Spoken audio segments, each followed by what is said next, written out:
ఈరోజు మా టైం అస్సలు బాగాలేదు. అనుకున్నది ఒక్కటి కూడా అవ్వలేదన్నమాట. లిటరలీ నవ్వాలో ఏడవాలో కూడా మాకు అర్థం అవ్వలేదు. ఇంత బ్యూటిఫుల్గా రెడీ అయ్యి టైం బ్యాడ్ అంటుంది ఏంటి అని అనుకుంటున్నారు కదా, చెప్తానాగండి. తానొకటి తెలిస్తే దైవం ఒకటి తలిచింది అన్నట్టు మా ఫ్రెండ్ వెడ్డింగ్కి ఇన్వైట్ చేస్తే ఇంత బ్యూటిఫుల్గా రెడీ అయ్యి వెళ్ళాము.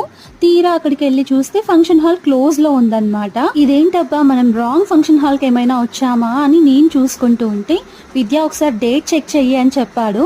సో డేట్ చూస్తే రిసెప్షన్ ముందే అయిపోయిందనమాట. మేము వెళ్ళిన రోజు మార్నింగే మ్యారేజ్ కూడా అయిపోయింది. సో చాలా డిసప్పాయింట్ అయిపోయాను.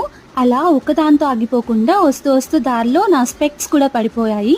వెళ్ళి తీసుకునే లోపు ఎవరో బైక్తో దాన్ని తొక్కించేశారనమాట. అలా స్పెక్ట్స్ కూడా పోయాయి. ఇంకా మా బాధలన్నీ మా ఫ్రెండ్తో షేర్ చేసుకుంటూ పానీపూరి తినేసి ఇంటికి వచ్చేసాం. మా దరిద్రం మమ్మల్ని అక్కడితో వదలలేదు. నెక్స్ట్ ఏం జరిగిందో నెక్స్ట్ షార్ట్లో అప్లోడ్ చేస్తాను. అలాగా మీకు కూడా ఎప్పుడైనా ఇలా జరిగిందా?